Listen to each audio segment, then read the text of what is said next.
Good morning. This is All India Radio, Kohima. The morning news read by Jonas Yandan. Nagaland administered a total of 37,069 doses of COVID-19 vaccines to 31,391 persons, including 324 senior citizens and people above 45 years with comorbidities.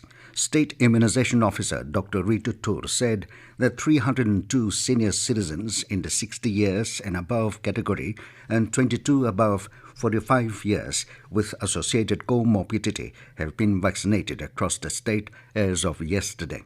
He said a 96-year-old beneficiary from Dimapur district is the oldest to be inoculated. Further, Dr. Tur said that out of the total doses administered in the state, 20,786 are frontline workers and 10,281 are healthcare professionals.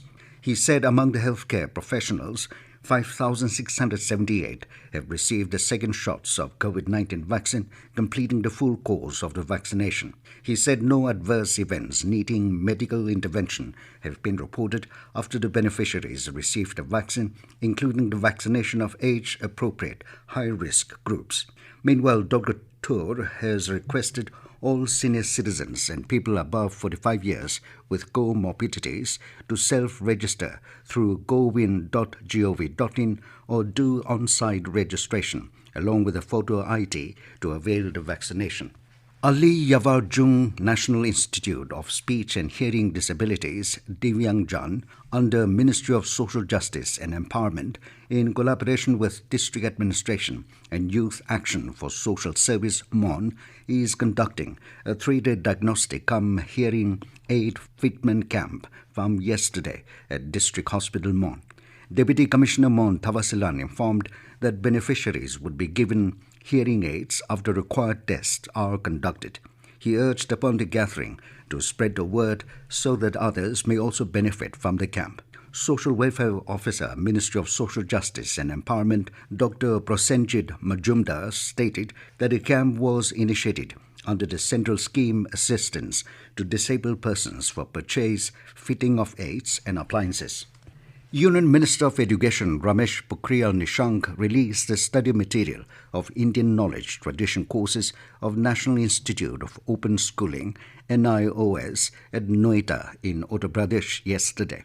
Speaking on the occasion, Pokhriyal said NIOS is already making efforts to spread the Indian language and knowledge tradition within the country and abroad. He informed Vedic Studies, Sanskrit Grammar, Indian Philosophy, Sanskrit Literature and Sanskrit Language courses have been prepared for secondary and senior secondary level by NIOS. He said their study materials are available to learners in Sanskrit and Hindi language. They are also being translated into English medium, and further, all these subjects are also being planned to be prepared in major foreign languages to promote the Indian culture and knowledge tradition abroad. With the issuance of notification for first phase of assembly elections in Assam and West Bengal, the process of filing of nomination papers has begun from yesterday. In Assam, notification for the 47 assembly constituencies has been issued. Assembly polls in the state will be held in 3 phases. Polling will be held in 12 districts in this phase, mostly covering Upper Assam. In West Bengal, notification for the first phase of assembly elections in 30 assembly constituencies has been issued. This time, elections will be held in 8 phases in West Bengal. Filing of nominations for the first phase ends on the 9th of this month. The first phase of polling will be held on the 27th of this month. Union Minister for Road Transport and Highways Nitin Gadkari has urged the car manufacturers to give priority to the indigenous production of flex engines which can be used in vehicles using alternative fuels such as ethanol. Meeting a delegation of car makers from the Society of India Automobile Manufacturers, the minister said that with ethanol beginning to be easily available in the country, more than 70% of gasoline consumed by two-wheelers, there is a need to develop indigenous technology for flex fuel vehicles.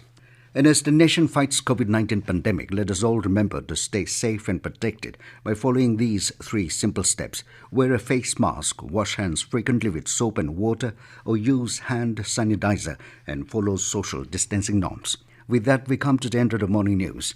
Have a nice day.